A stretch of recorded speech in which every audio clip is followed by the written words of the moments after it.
ओम शांति। 30-1-25 की वाणी है।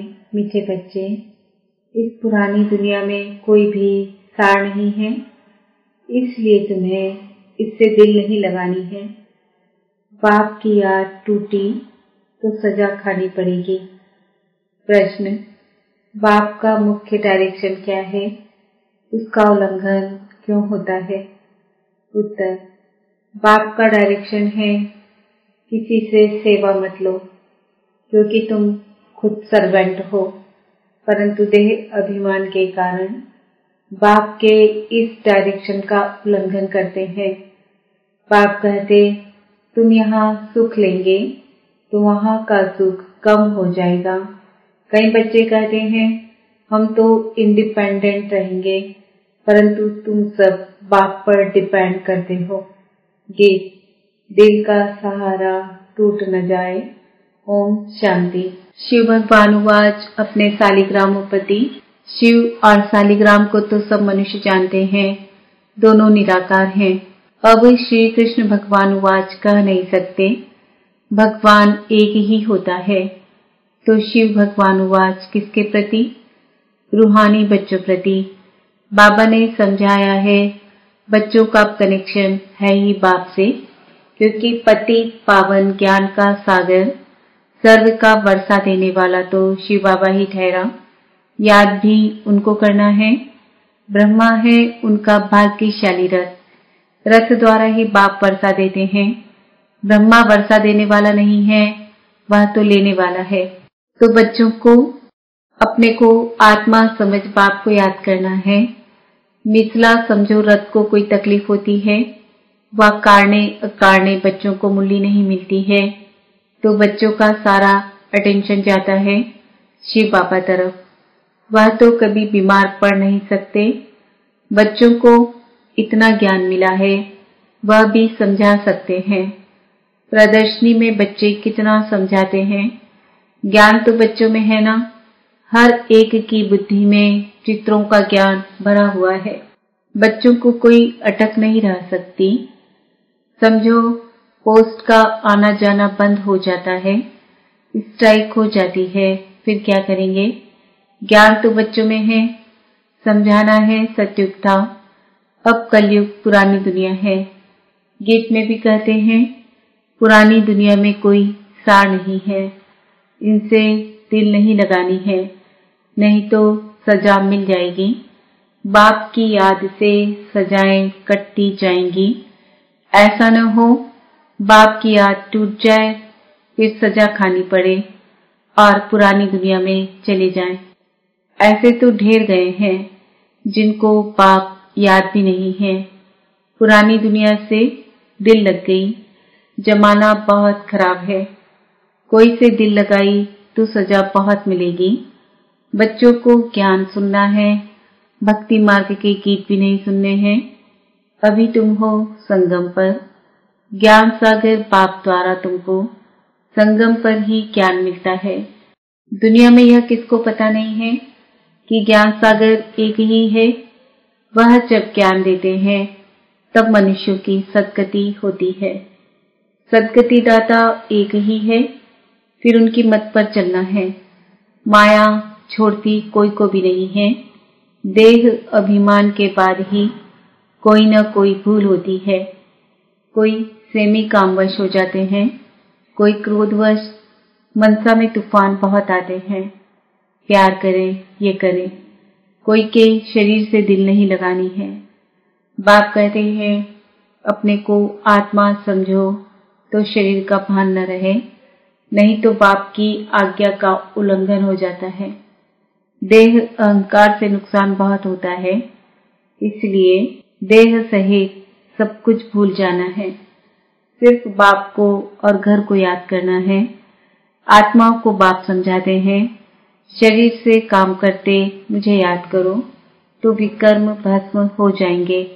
रास्ता तो बहुत सहज है, यह भी समझते हैं तुमसे भूलें होती रहती है, परंतु ऐसा न हो भूलों में फंसते ही जाओ। एक बारी भूल हुई फिर वह भूल नहीं करनी चाहिए। अपना कान पकड़ना चाहिए, फिर यह भूल नहीं होगी। पुरुषार्थ करना चाहिए। अगर घड़ी घड़ी भूल होती है तो समझना चाहिए हमारा बहुत नुकसान होगा। भूल करते करते तो दुर्गति को पाया है ना। कितनी बड़ी सीढ़ी उतर कर क्या बने हैं। आगे तो यह ज्ञान नहीं था, अभी नंबरवार पुरुषार्थ अनुसार ज्ञान में सब प्रवीण हो गए हैं। जितना हो सके अंतर्मुखी भी रहना है, मुख से कुछ कहना नहीं है। जो ज्ञान में प्रवीण बच्चे हैं वह कभी पुरानी दुनिया से दिल नहीं लगाएंगे। उनके बुद्धि में रहेगा हम तो रावण राज्य का विनाश करना चाहते हैं। यह शरीर भी पुराना रावण संप्रदाय का है, तो हम रावण संप्रदाय को क्यों याद करें, एक राम को याद करें। सच्चे पिताव्रता बने ना। बाप कहते हैं मुझे याद करते रहो तो तुम्हारे विकर्म विनाश हो जाएंगे। पिता व्रता अथवा भगवान व्रता बनना चाहिए। भक्त भगवान को ही याद करते हैं कि हे भगवान आकर हमें सुख शांति का वर्षा दो। भक्ति मार्ग में तो कुर्बान जाते हैं, बलि चढ़ते हैं। यहाँ बलि चढ़ने की बात तो है नहीं, हम तो जीते जी मरते हैं, गोया बलि चढ़ते हैं। यह है जीते जी बाप का बनना, क्योंकि उनसे वर्षा लेना है, उनकी मत पर चलना है। जीते जी बलि चढ़ना, वारी जाना वास्तव में अभी की बात है। भक्ति मार्ग में वह फिर कितना जीवघात आदि करते हैं। यहाँ जीवघात की बात नहीं। बाप कहते हैं अपने को आत्मा समझो, बाप से योग लगाओ, देह अभिमान में नहीं आओ। उठते बैठते बाप को याद करने का पुरुषार्थ करना है। 100% पास तो कोई हुआ नहीं है, नीचे ऊपर होते रहते हैं, भूलें होती हैं, उस पर सावधानी नहीं मिलेगी तो भूले छोड़ेंगे कैसे। माया किसको भी छोड़ती नहीं है। कहते हैं बाबा हम माया से हार जाते हैं, पुरुषार्थ करते भी हैं, फिर पता नहीं क्या होता है। हमसे इतनी कड़ी भूलें पता नहीं कैसे हो जाती है। समझते भी हैं ब्राह्मण कुल में, इससे हमारा नाम बदनाम होता है। फिर भी माया का ऐसा वार होता है जो समझ में नहीं आता। देह अभिमान में आने से जैसे बेसमझ बन जाते हैं, बेसमझी के काम होते हैं तो ग्लानि भी होती, वर्षा भी कम हो जाता। ऐसे बहुत भूले करते हैं। माया ऐसा जोर से थप्पड़ लगा देती है जो खुद तो हार खाते हैं और फिर गुस्से में आकर किसको थप्पड़ व जूता आदि मारने लग पड़ते हैं, फिर पश्चाताप भी करते हैं। बाबा कहते हैं कि अब तो बहुत मेहनत करनी पड़े, अपना भी नुकसान किया तो दूसरे का भी नुकसान किया, कितना घाटा हो गया। राहु का ग्रहण बैठ गया। अब बाप कहते हैं दे दान तो छूटे ग्रहण। राहु का ग्रहण बैठता है तो फिर वह टाइम लेता है, सीढ़ी चढ़कर फिर उतरना मुश्किल होता है। मनुष्य को शराब की आदत पड़ती है तो फिर वह छोड़ने में कितनी मुश्किलात होती है। सबसे बड़ी भूल है काला मुंह करना। घड़ी घड़ी शरीर याद आता है, फिर बच्चे आदि होते हैं तो उनकी ही याद बनी रहती है। वह फिर दूसरों को ज्ञान क्या देंगे, उनका कोई सुनेंगे भी नहीं। हम तो अभी सबको भूलने की कोशिश कर एक को याद करते हैं, इसमें संभाल बहुत करनी पड़ती है। माया बड़ी तीखी है, सारा दिन शिव बाबा को याद करने का ही ख्याल रहना चाहिए। अब नाटक पूरा होता है, हमको जाना है, यह शरीर भी खत्म हो जाना है। जितना बाप को याद करेंगे तो देह अभिमान टूटता जाएगा और कोई की भी याद नहीं होगी। कितनी बड़ी मंजिल है, सिवाय एक बाप के और कोई के साथ दिल नहीं लगानी है, नहीं तो वह जरूर सामने आएंगे, बेर जरूर लेंगे। बहुत ऊंची मंजिल है, कहना तो बड़ा सहज है, लाखों में कोई एक दाना निकलता है।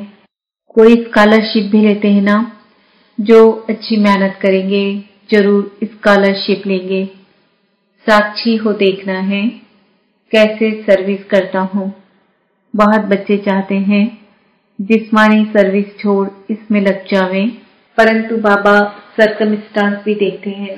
अकेला है, कोई संबंधी नहीं है तो हर्जा नहीं।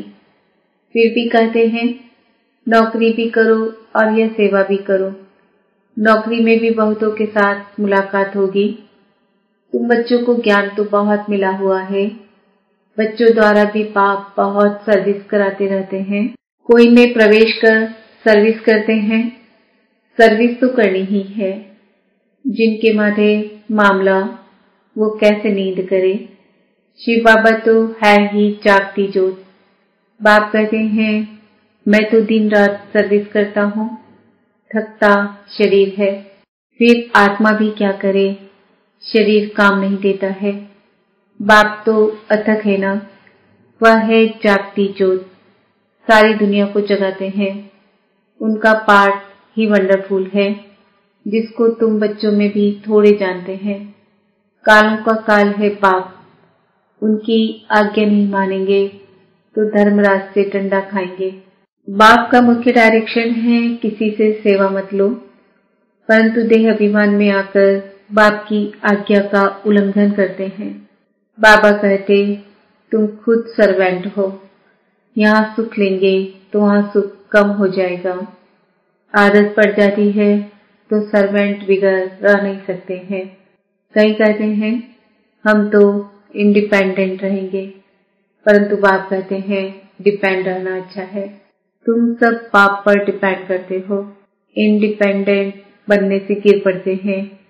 तुम सब डिपेंड करते हो शिव बाबा पर। सारी दुनिया डिपेंड करती है, तब तो कहते हैं हे पतित पावन आओ, उनसे ही सुख शांति मिलती है, परंतु समझते नहीं है। यह भक्ति मार्ग का समय भी पास करना ही है। जब रात पूरी होती है तब बाप आते हैं, एक सेकंड का भी फर्क नहीं पड़ सकता। बाप कहते हैं मैं इस ड्रामा को जानने वाला हूँ। ड्रामा के आदि मध्य अंत को और कोई भी नहीं जानते। सत्युग से लेकर यह ज्ञान प्रायः लोप है। अभी तुम रचिता और रचना के आदि मध्य अंत को जानते हो, इसको ही ज्ञान कहा जाता है। बाकी सब है भक्ति। बाप को नॉलेजफुल कहते हैं। हमको वह नॉलेज मिल रही है। बच्चों को नशा भी अच्छा होना चाहिए, परंतु यह भी समझते हैं कि राजधानी स्थापन होती है। कोई तो प्रजा में भी साधारण नौकर चाकर बनते हैं। जरा भी ज्ञान समझ में नहीं आता। वंडर है ना।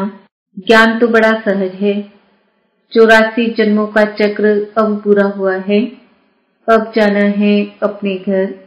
हम ड्रामा के मुख्य एक्टर्स हैं। सारे ड्रामा को जान गए हैं। सारे ड्रामा में हीरो हीरोइन एक्टर हम हैं। कितना सहज है, परंतु तकदीर में नहीं है तो तदबीर भी क्या करे।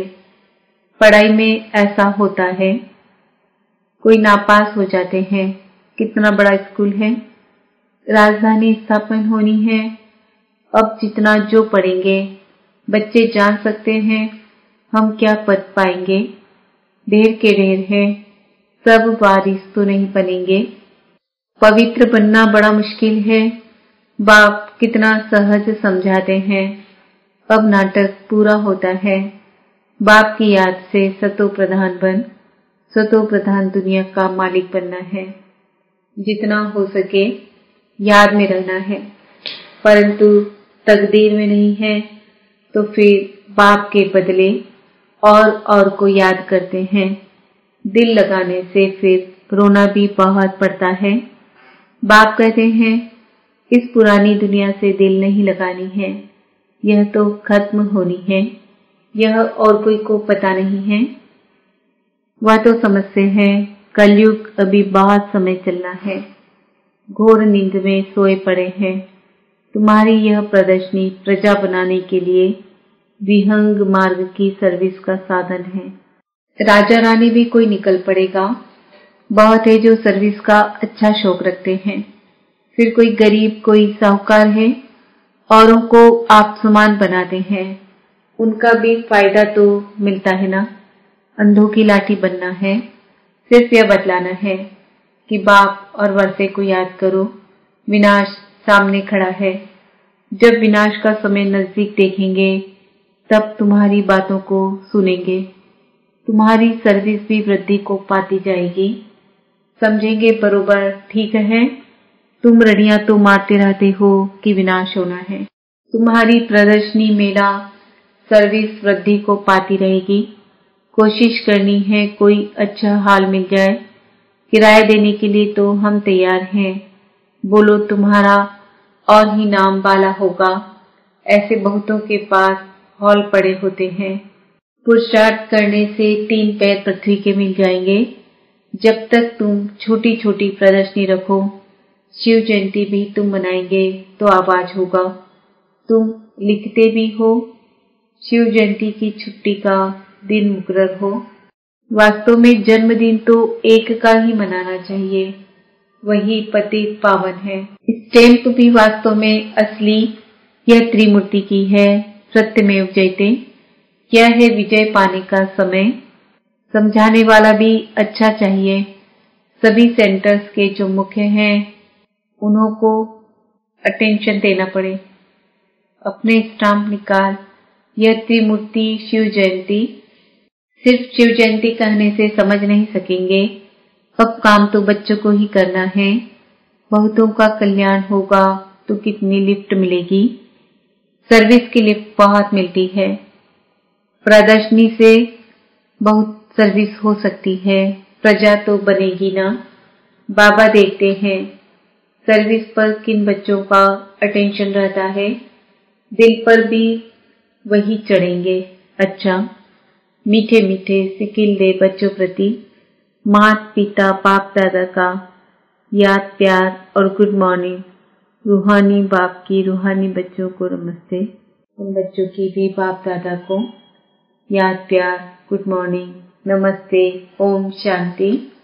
धारणा के लिए मुख्य सार, अगर एक बार कोई भूल हुई तो उसी समय कान पकड़ना है, दोबारा वह भूल न हो। कभी भी देह अहंकार में नहीं आना है, ज्ञान में प्रवीण पर अंतर्मुखी रहना है। सच्चा पिताव्रता बनना है, जीते जी बलि चढ़ना है, किसी से भी दिल नहीं लगानी है, बेसमझी का कोई भी काम नहीं करना है। वरदान, जुदाई को सदा काल के लिए विदाई देने वाले स्नेही स्वरूप भव। जो स्नेह को पसंद है वही स्नेह करने वाले को पसंद हो, यह स्नेह का स्वरूप है। चलना खाना पीना रहना स्नेही के दिल पसंद हो, इसलिए जो भी संकल्प व कर्म करो तो पहले सोचो यह स्नेही बाप के दिल पसंद है। ऐसे सच्चे स्नेही बनो तो निरंतर योगी सहज योगी बन जाएंगे।